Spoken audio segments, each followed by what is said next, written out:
अस्सलाम वालेकुम। जी वालेकुम सलाम। सर कैसे हैं आप? अल्हम्दुलिल्लाह। सर पाकिस्तान के डिफेंस मिनिस्टर ख्वाजा आसिफ साहब ने एक तहलका खेज स्टेटमेंट दे दी है कि पाकिस्तान डिफॉल्ट हो चुका है और हम सब एक डिफॉल्ट मुल्क में रह रहे हैं, क्या कहेंगे आप? ये ख्वाजा आसिफ साहब नून लीग वाले हैं ना। अल्हम्दुलिल्लाह सच बोला इन्होंने, क्योंकि ये बड़ी देर से ना हमें घुमा रहे हैं। और आपको एक चीज़ बताऊं, डिफ़ॉल्ट तो तकरीबन हम लोग हो चुके हुए हैं, क्योंकि इन्होंने ना एक लॉलीपॉप दिया है हमें। लॉलीपॉप समझती है ना आप, कि पंजाबी में कहते ट्रक दी बत्ती दे पीछे लाता है इन्होंने सानू। अभी आप देखिएगा कि जो इन्होंने IMF से मुआहदे किए हैं, जो इन्होंने उनसे मतलब पैसे लिए हैं, डॉलर लिए हैं, ये वक्ती तौर का आराम है। यानी कि डॉक्टर से हम दवाई लेते हैं, पेन किलर लेते हैं, तो पेन किलर वक्ती तौर पे तो पेन को ठीक कर देता है, लेकिन वो हमेशा के लिए ठीक नहीं, तो उसका इलाज करवाना पड़ता है। अभी जो इन्होंने किया, इन्होंने मजीद हमें दलदल में और डाल दिया है। अभी तो वक्ती तौर पे हमें थोड़ा सा आराम आ गया है, कुछ देर बाद सही समझ आएगी कि ये हुआ क्या है हमारे साथ और इन्होंने हमारे साथ किया क्या है। अभी देखिए कि हमारे मुल्क की बदकिस्मती चेक करें कि हम किस मुल्क में पैदा हुए हैं, कि जिस मुल्क में हमने टैक्स भी दिया सारी ज़िंदगी, हमने कुछ भी परचेज किया उसके ऊपर टैक्स दिया गवर्नमेंट को। और हमारे साथ क्या हुआ है इस मुल्क के बीच में कि उस टैक्स का ना हमें कोई तहफ़्फ़ुज़ दिया गया, ना वो रिटर्न हुआ टैक्स हमें। और पता चला जी हमारा मुल्क डिफ़ॉल्ट ब्लैक हो रहा है, डिफ़ॉल्ट हो रहा है, बैंकक्रप्ट हो रहा है, पेट्रोल नहीं है इनके पास, कोई चीज़ नहीं इनके पास, ये क्या कर रहे हैं। इससे अच्छा तो हम हिंदुस्तान में ठीक थे, यकीन मानिए। आपको पता है कि 1947 में जब पाकिस्तान बना तो पाकिस्तान जिंदाबाद के नारे लगते थे, लेकिन अब टीवी चैनल्स पर जो नारे चलते हुए नजर आ रहे हैं वो ये है कि पाकिस्तान से जिंदा भागो चाहे इंडिया चले जाओ। जी बिल्कुल ठीक नारे लग रहे हैं। वही चीज़ मैं आपको बताने लगा था कि 1947 समथिंग जब हमारा पाकिस्तान आज़ाद हुआ इंडिया से, अंग्रेज़ों की गवर्नमेंट थी, मैं कह रहा हूँ अल्लाह ना करता ऐसा होता ही ना, सारा पाक हिंद एक होता। आज आपको टमाटर 20 रुपए किलो मिलते, चिकन 150 रुपए किलो मिलता, पेट्रोल 150 रुपए लीटर मिलता आपको। अब हमारी बदकिस्मती नहीं है कि इतने अरसे के बाद हमें मतलब एक अल्लाह पाक ने पाकिस्तानी मुल्क दिया जिसमें मुसलमानों वाला सिलसिला ही कोई नहीं है, चक्कर ही कोई नहीं है मुसलमानों वाला। तो इससे अच्छा तो वो मूंदी है, यकीन माने उसके लोग उसे कैसे मानते हैं और वो कैसे अपने लोगों के साथ संसेर है मोदी। हमें मोदी मिल जाए, हमें तो नहीं नवाज शरीफ चाहिए, ना बेनजीर चाहिए, ना हमें इमरान खान चाहिए, कोई भी नहीं, जनरल मुशर्रफ भी नहीं चाहिए हमें। हमें सिर्फ प्राइम मिनिस्टर मोदी चाहिए जो इस मुल्क के टेढ़ों को सीधा करे, इस मुल्क की मैशियत को ऊपर ले। दुनिया के 5वें नंबर पे आ चुके हैं इंडिया वाले, आपको पता है। तो इस मुल्क को वो ऊपर लेके जाए। अभी हमें तलाश है तैयब उर्दगान की या मोदी की। डिफ़ॉल्ट तो हमने होना ही होना है, क्योंकि ये हमें लॉलीपॉप दे रहे हैं, गलत रास्तों पे चला रहे हैं, गलत इन्फॉर्मेशन दे रहे हैं। जो एक शख्स आया था आपके मुल्क को ठीक करने के लिए, ये बाजवा साहब ने उसका खाना खराब कर दिया। यानी कि आप अच्छी जिंदगी गुजारने के लिए इंडिया के साथ मिलजुल के रहने के लिए तैयार, आप मोदी की हुकूमत को भी कबूल करने को तैयार हैं? जी बिल्कुल तैयार हैं। मोदी साहब ग्रेट मैन क्या कर रही हैं आप, मोदी कोई बुरा इंसान थोड़ी है। इंडिया के जो मुसलमान हैं वो 150 रुपये लीटर पेट्रोल ले रहे हैं ना, 150 रुपये का चिकन इंडिया वाले ले रहे हैं ना, इंडिया के मुसलमान। तो हम भी इंडियन मुसलमान होते, हमें क्या फ़र्क पड़ता है। इस मुल्क में जहाँ हमारे बच्चों को रोटी नहीं मिल रही है, आप यकीन कीजिए, पानी नहीं मिलता, लाइट नहीं मिलती, सुई गैस नहीं है हमारे घर में, सिलेंडर जब हम भरवाते हैं ना, सिलेंडर भरवाने जाते हैं वो भी ब्लैक में मिलता है हम लोगों को। तो सम टाइम फील होता है कि यार हम क्यों पैदा हो गए हैं। अभी आप देखें कि पिछले साल कितने ज्यादा यूथ जो है पाकिस्तान छोड़कर चली गई, पता नहीं किन किन कंट्रीज में गई, लेकिन चले गए। लेकिन अब पाकिस्तान के अवाम कह रही है कि हम यहाँ से जिंदा भागने के लिए तैयार है, चाहे हमें इंडिया जाना पड़े। जी बिल्कुल ठीक कह रहे हैं। ये क्या कर रहे हैं हमारे साथ, ये किस रास्ते पे लेके जा रहे हैं हम लोग। यानी कि ये चाह रहे हैं कि आम सिविलियन जो है वो चोर बन जाए, डकैत बन जाए, पिस्तौल पकड़ ले, छुरा पकड़ ले, चाकू पकड़ ले। आप समझिए मेरी बात को जो मैं कहना चाह रहा हूँ। आपके बच्चे हैं, जब रात को आप अपने बच्चों की रोटी पूरी नहीं ना कर सकेंगे, आप कहेंगे हम कौन से मुल्क में पैदा हो गए हैं। कि जो हम देखिए इंसान की ज़रूरियात होती है, गाड़ी बंगला, अच्छे कपड़े, अच्छा खाना, मतलब इसमें तो हमारा आटा चीनी नहीं पूरा हो रहा, गाड़ी बंगला तो बहुत दूर की बात है। अभी आप ये देखें डिफेंस साइड पे, गुलबर्ग साइड पर बहुत जो है अमीर कबीर तबका भी रहता है जिन्हें इस महंगाई से कोई फर्क नहीं पड़ता, पिस रही सिर्फ निचली आवाम है। जी आपका और मेरे जैसे इंसान को फ़र्क पड़ता है। जो आप जैसा मेरे जैसा दिन में 1000-2000 रुपये हम लोग कमाते हैं और रात को पता चलता है घर का खर्चा 4000, जो एक्सपेंस है। पेट्रोल जिस मुल्क में 270-75 रुपये का पेट्रोल हो, चिकन जहाँ 500 रुपये किलो हो, आप बात को समझिए। अभी 8 महीने पहले आप देखेंगे कोई भी रेट कहीं भी नहीं थे और हम कह रहे थे कि बहुत ऊपर चले गए हैं, बहुत ऊपर। 8 महीने पहले इमरान खान साहब का दौर था।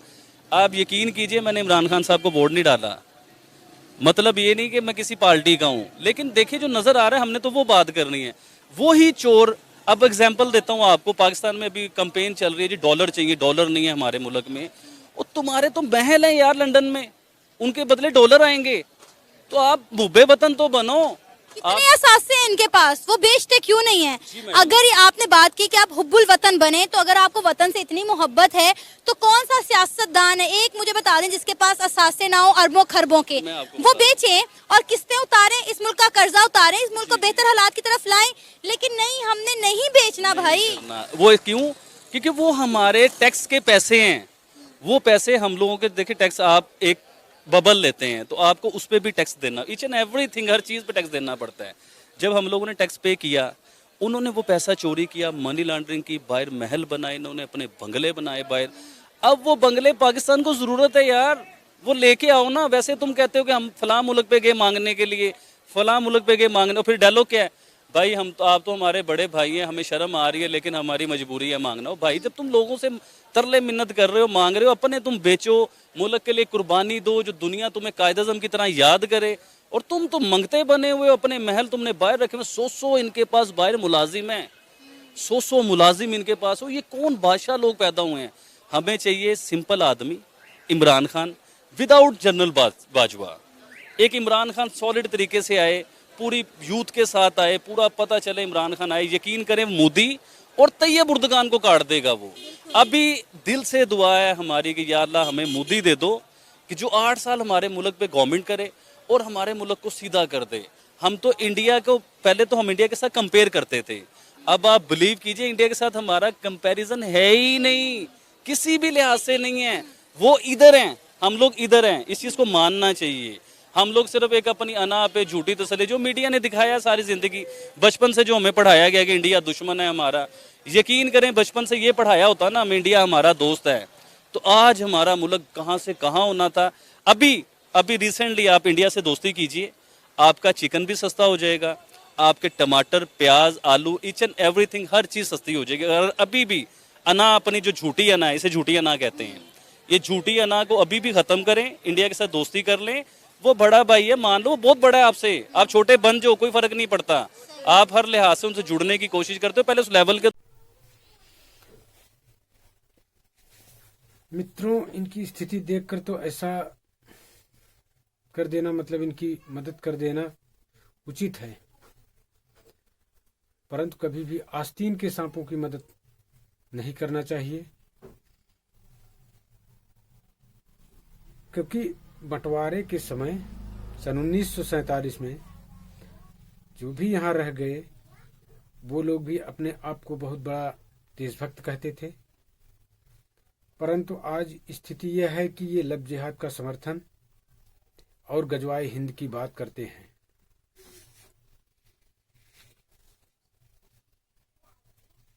क्योंकि हमारी फसलों में जो पौधे दवा से ठीक नहीं होते, उन्हें उखाड़ करके फेंक देना ही उचित होता है।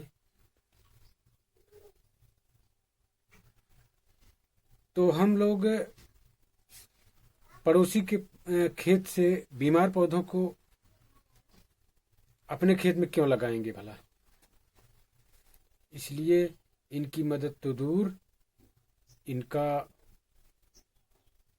इनके विषय में, इस मदद के विषय में सोचना भी हमारे लिए बहुत ही दुर्भाग्यपूर्ण होगा।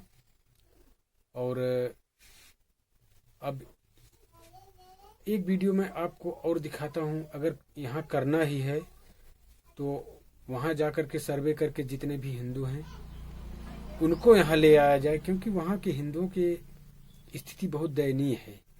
आपको मैं एक वीडियो दिखाता हूँ, वहाँ के संसद भवन में एक मंत्री का वक्तव्य है, वो किस तरीके से हिंदुओं के विषय में चर्चा कर रहे हैं, जरा इसको एक बार देख लीजिए। जनाब स्पीकर, बड़े दुख के साथ ये बात करना चाहता हूं, बहुत इक्वल राइट मिल चुके हैं हमें 75 साल में, बहुत ज्यादा मिल चुके हैं।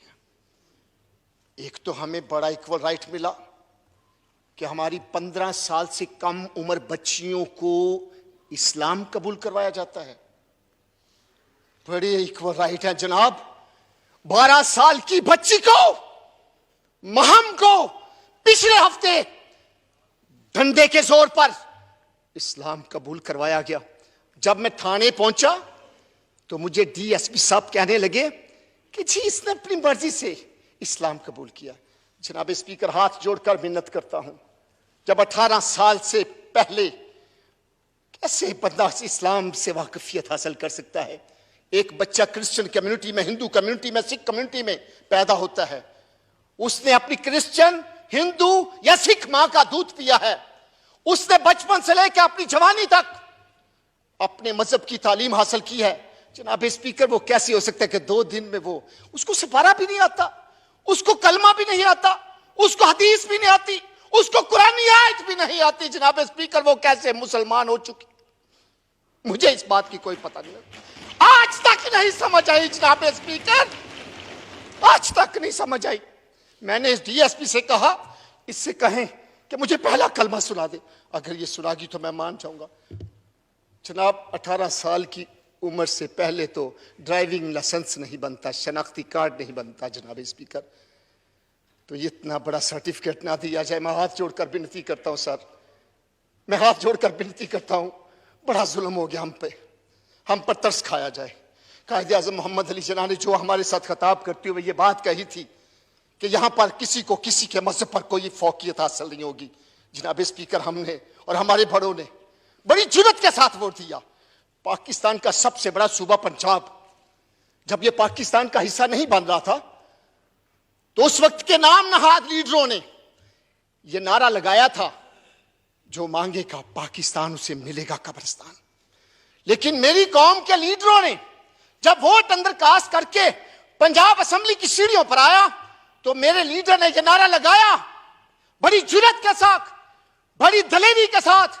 उसने कहा, पाकिस्तान बनाएंगे और सीने पे गोली खाएंगे।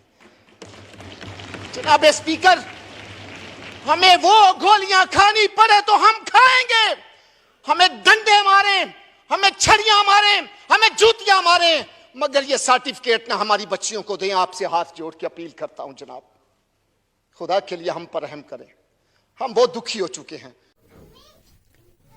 तो मित्रों, आप लोग देख चुके हैं वहां के हिंदुओं की क्या हाल है। स्थिति बहुत दयनीय है उनकी। तो आप लोग ये समझ सकते हैं कि पाकिस्तान की मदद करना कहां तक उचित है, कहां तक अनुचित है। आप लोग कमेंट बॉक्स में कमेंट करके अपनी राय जरूर दीजिएगा। धन्यवाद दोस्तों।